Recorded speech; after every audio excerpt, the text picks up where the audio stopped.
Colombia Ghana ম্যাচটি ultimately কলম্বিয়ার জন্য একটু প্রেশারের হবে, কারণ ঘানা যে ধরনের ফুটবল খেলে আসতেছে, তারা যেভাবে ডিফেন্স করতেছে, সেখানে কলম্বিয়া আসলে কতটুকু নেগোশিয়েট করবে সেটা দেখার বিষয়। বাট কলম্বিয়া যেভাবে অ্যাটাক করে, তারা যেভাবে তাদের উইংস থেকে অ্যাটাক করে, তারা যেভাবে ডিবক্সের বাইরে থেকে অ্যাটাক করে, এবং তারা যে ধরনের হাই ইন্টেন্স খেলাটা খেলে, তারা যেভাবে ইন্টারসেপ্ট করতে পারে বল, তারা যেভাবে হচ্ছে হাই প্রেসে খেলে, তারা খুব দ্রুত ট্রানজিশনে খেলে, সেই জিনিসগুলো কি ঘানা আসলে কতটুকু নেগোশিয়েট করতে পারবে, সেই জিনিসগুলো তারা কতটুকু হ্যান্ডেল করতে পারবে, সেটা আসলে দেখার বিষয়। এবং ঘানার যে ব্যাপারটা কি, ঘানা আলটিমেটলি দেখেন প্রত্যেকটা ম্যাচেই তারা যেটা করে, তারা হচ্ছে ডিফেন্সিভ খেলাটা খেলে, তারা ডিফেন্সটা ধরে রাখে, অ্যান্ড তারা লো ব্লক ডিফেন্সটাই বেশি করে, অ্যান্ড তারা সুযোগ খুঁজে কিভাবে হচ্ছে একটা কাউন্টার থেকে গোল দেওয়া যায়, বা তারা হচ্ছে মিডফিল্ড থেকে একটা চান্স ক্রিয়েট করে গোল দেওয়া যায়, বা কর্নার থেকে, বা সেটা সেট পিস থেকে তারা জাস্ট চান্স ক্রিয়েট করতে চেষ্টা করে। চান্স পেলে তারা যদি সেটাকে গোলে কনভার্ট করতে পারে, তাদের জন্য প্লাস পয়েন্ট। কেননা দেখে তখন আলটিমেটলি যেটা হয়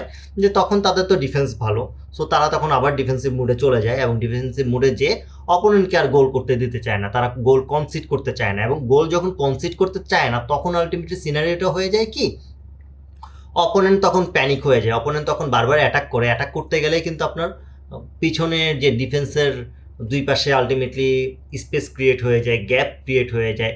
তো ওই গ্যাপগুলোই যখন অপোনেন্ট আপনার চান্স পেয়ে যায়, তখন তারা এটাতেই সুযোগটা নিতে চায়, এবং ঘানাও আলটিমেটলি সেটা করে। ঘানা যেটা করে যে যখন তাদেরকে অপোনেন্ট অ্যাটাক করে বারবার, এই যে কাউন্টার অ্যাটাক থেকে একটা চান্স ক্রিয়েট হয়ে যায়, যে গ্যাপগুলো থাকে ডিফেন্সে, ওই গ্যাপগুলো দিয়ে তারা হচ্ছে ডিফেন্সটা ব্রেক করে তারা আলটিমেটলি গোল স্কোর করতে চায়।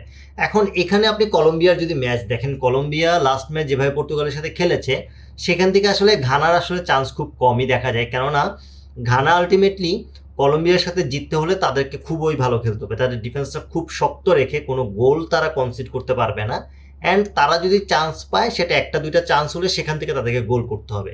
এখন এই ম্যাচে যদি আপনি দেখেন যে কলম্বিয়াকে ঘানা আটকিয়ে দিচ্ছে, সেটাতে অবাক হব না এই কারণেই, কারণ হচ্ছে ঘানা আলটিমেটলি এখন পর্যন্ত এই ধরনের খেলাটা খেলতেছে। বাট আমার কাছে মনে হয় কলম্বিয়া শেষ পর্যন্ত তারা ম্যাচটা জিতবে, তারা গোল পাবে। কেননা তাদের যে প্লেয়াররা যারা আছে, রদ্রিগেজ বা লুইস দিয়াজ বা সানচেজ, তারা কিন্তু আসলে ভালো ফুটবলটাই খেলে, অ্যান্ড বাকি যারা আছে সবাই আলটিমেটলি প্রেস করে খেলে, তাদের ইন্টারসেপ্টটা যথেষ্ট ভালো, তাদের ট্রানজিশনটা খুব দ্রুত, তারা ফার্স্টার ট্রানজিশনটা করে। সো এই জায়গা থেকে তাদের যে ব্যাপারটা কি, তারা গেম রিডিংটা খুব ভালো।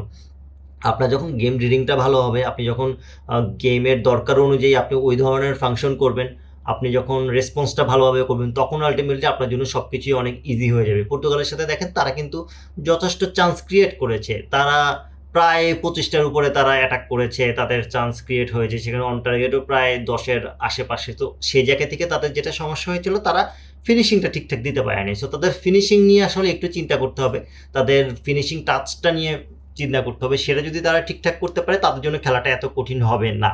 এখন সে জায়গাটাই দেখার বিষয়ে আসলে লুইস দিয়াজ বা হচ্ছে রদ্রিগেজ, তারা আসলে কতটুকু ফিনিশ করতে পারবে, তারা কতটুকু স্কোর করতে পারবে, কিভাবে তারা খেলাটাকে আসলে শেষ পর্যন্ত তাদের দিকে রাখতে পারবে, সেটাই আসলে ম্যাচে বোঝা যাবে। অ্যান্ড আমার কাছে মনে হয় লুইস দিয়াজ যদি তার ফিনিশিংটা ঠিক রাখতে পারে, সে গোল পাবে, বা রদ্রিগেজের গোল পাওয়ার চান্সটা হাই।